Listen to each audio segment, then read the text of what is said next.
I mean, two cities have glommed all the championships and players. I don't want to date a man that doesn't have any female friendships. Bingo. I don't want to date a man who only gets input from other men and who has all women in two categories: your mother or your aunties, or someone I want to sleep with. Okay. Not gonna lie, that sounds. I mean, in hindsight, that sounds terrible. But like, I guess that makes sense. But at the same time, like, if you don't have female friends at all, bro, you might be cooked as a person. Not gonna lie. Okay, what's up, guys? So there's crazy news dropping the sports media world, and after reading this article, I can't put to words how insane the story is. So there's a 42-page lawsuit obtained by Front Office Sports, where a lady by the name of Nushin Faraji worked at Fox Sports from 2012 until last August. And in this lawsuit, the defendants listed are FS1 the company, one of their executive VPs, Charlie Dixon, FS1 host Joy Taylor, and the one and only Skip Bayless. Okay, so basically, it's an SA lawsuit where the victim alleged that FS1 EVP Charlie Dixon grabbed her by the butt at a West Hollywood party, but when she told this encounter to Joy Taylor, Joy allegedly told her to get over it.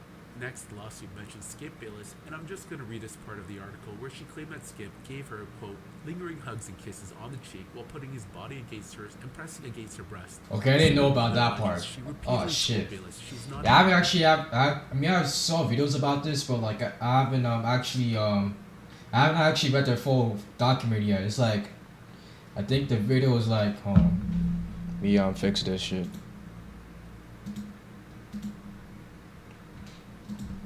I think the document is like 42 pages, so I gotta get a chance to read it. Interested in him and did not date at work.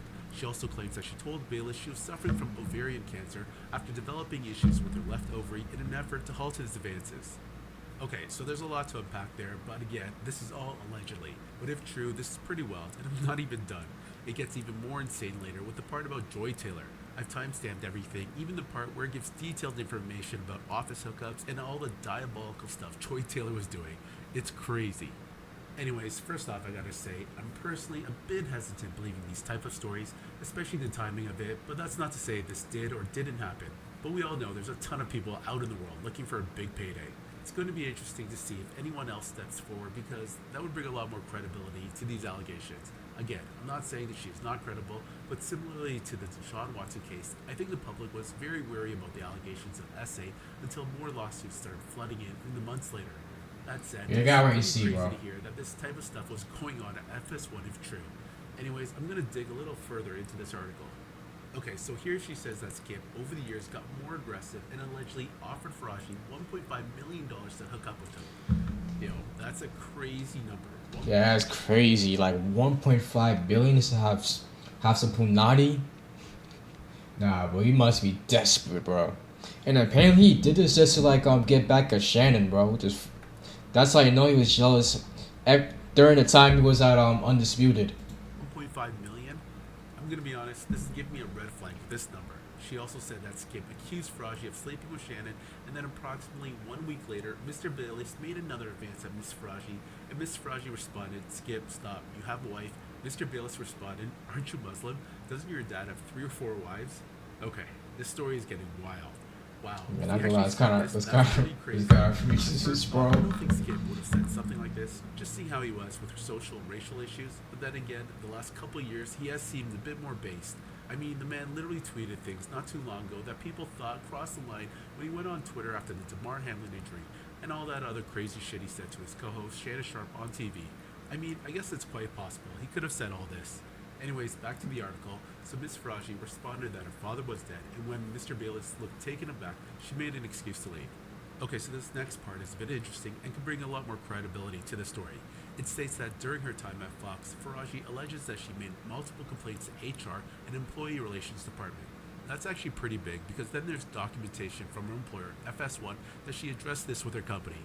It's one thing if she just brings out this lawsuit out of nowhere, but the fact that there's years and years of documentation makes her story a bit more believable for me. Okay, yeah. This is where the story gets crazier. It reads, it's been there for a long time. Began insulting Miss Faraji on a personal and professional level after their friendship ended. The suit also alleges that Taylor mocked the English pronunciation of Faraji, who is of Persian descent. Her lengthy tenure at Fox Sports and not so thinly veiled references to multiple anonymous witnesses suggest that she may have receipts to back up her version of the events, said Daniel Wallach, a sports attorney, lawyer, and co-host of the podcast Conduct Detrimental.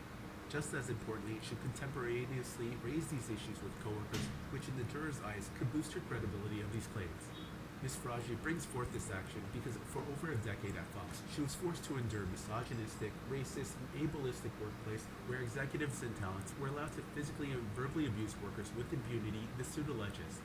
When Ms. Faraji and others came forward to report the wrongdoing, instead of addressing their concerns, Fox retaliated against them, while the perpetrators and those who... Yeah, that's why they say HR is not meant to protect the workers. It's meant to protect the company, bro. They don't care about you, bro. Protected them were inexplicably promoted. This case thus represents yet another in a long line of cases chronicling the toxic work culture at Fox, marked by bad faith promises and repeated failures to address poisonous and entrenched patriarchy. Wow, that's a lot more to unpack. Basically, she's saying it was a toxic work environment for her, and it appears there are other employees who reported and corroborated her claims. Again, it's going to be interesting to see if anyone else comes forward publicly, though. I'm actually curious to hear what Marcellus Wiley has to say about this, because he ain't at FS1 anymore, and is privy to a lot of the information, having worked there. And he just doesn't seem like the type that'll cover up for his former colleagues. So I did some more digging, and I found the transcripts of the lawsuit. And this is pretty crazy stuff about Joy Taylor. I'm going to read the transcript word for word.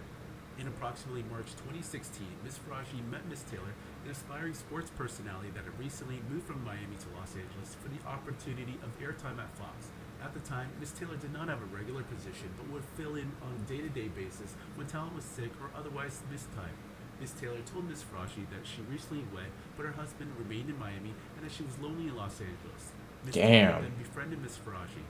In approximately May 2016, Ms. Taylor asked Ms. Faraji to meet for a drink in Santa Monica. When Ms. Faraji arrived, she found Ms. Taylor with an older man, Fox Sports Executive President of Content, Mr. Dixon. As Executive VP, Mr. Dixon is responsible for overseeing all content production on FS1. Ms. Faraji, however, did not know Mr. Dixon. When Mr. Dixon went to buy them another round of spicy margaritas, Ms. Faraji asked who he was. Ms. Taylor responded that he was just a friend. Following that night, whenever Ms. Faraji would meet Ms. Taylor for food or drinks, Mr. Dixon would either arrive with Ms. Taylor or show up later in the night and leave with Ms. Taylor. He would always buy rounds of drinks and or food.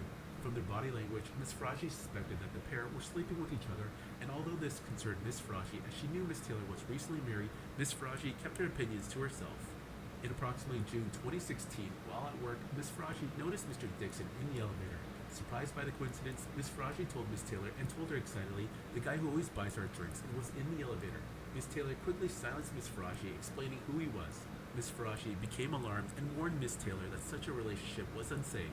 Ms. Taylor told her not to worry about it. Ms. Faraji continued to be friends with Ms. Taylor, but tried to distance herself as she considered the situation dangerous as well as morally wrong, as Ms. Taylor and Mr. Dixon were both married.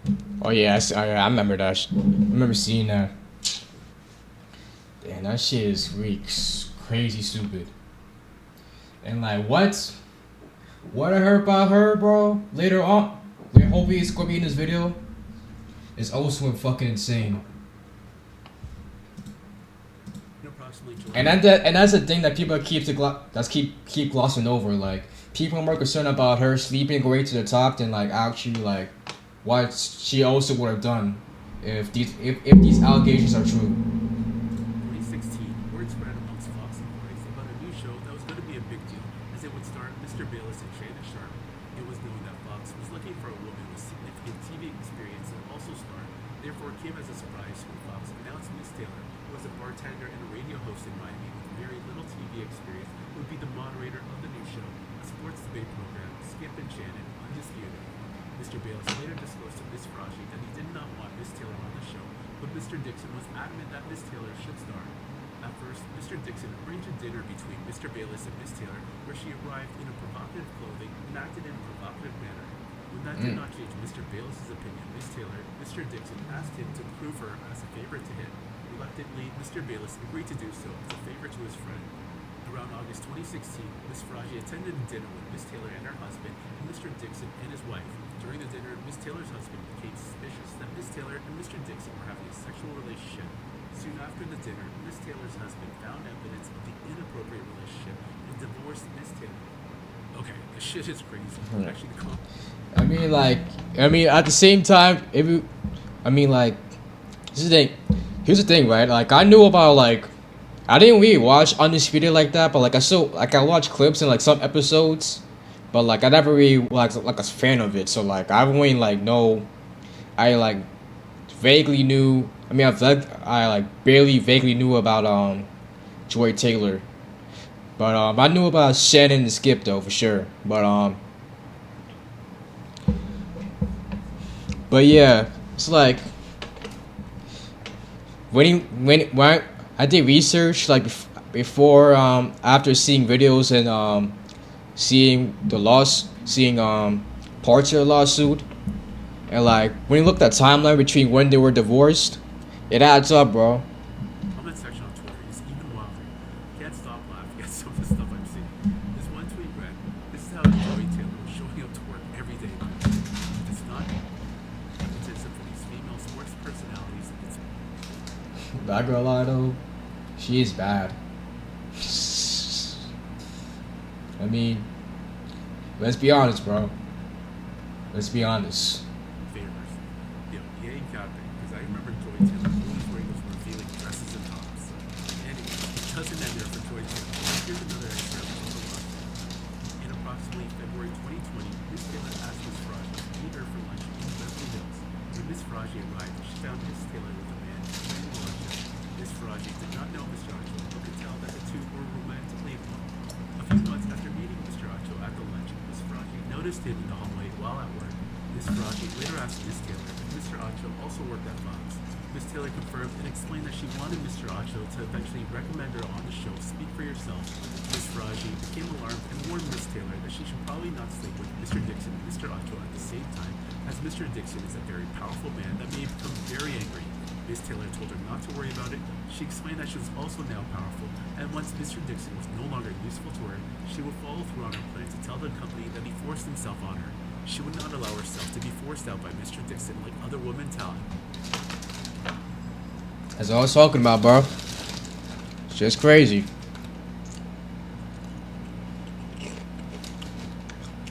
Like, saying you would R-word, saying that the guy R-worded you after you were done with him, is some crazy shit. Like, that's deplorable behavior, bro. Like I said, if it's true, then like then this shit is actually fucked up. I mean, thinking about Steve.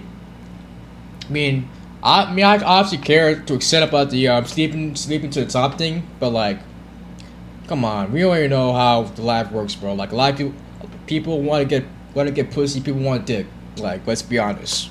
But yeah. I think the gravity of the situation with like Skip Bayless too is like this shows you that Hollywood is like just like a fucking corrupt place. Like not even like music or like acting is just like anywhere like media too. I mean it's not even just like entertainment. It's like also like media entertainment. It's also like anywhere, bro. Like you always see like police officers like getting caught up with the shit. You see retail workers getting caught up with the shit. Like it happens everywhere, anywhere. Like it really doesn't matter, but it happens. It's more prevalent in these industries, bro. It's crazy. Yo, that last part was crazy. Joy Taylor is diabolical. Wow, this is even bigger than I thought. This is way worse for Joy Taylor than it is for Skip Bayless. Dead ass. It's a bit more. But yeah, like. Oh yeah, about Emmanuel Archer though. Let me show you something, because this shit is crazy. This man is a pussy whip or something. He's either pussy whip or like that box is really fucking good. Like the way he talks about her, like yeah. Let me show you the Shamari video. Might as well. This man like is like hypes her up like she's like the best in the world, bro. Involved with like that box was undeniable. This guy was out here wishing her happy birthday, making a fucking reel. Yeah, right there. And you always knew it worked. What I have to deal with. I'm telling you guys, these types of videos now just look crazy. That's what I have to deal with. Like, this, I'm over here focused on the show, and you know, this. I don't know what exactly he's doing. Somebody has to look at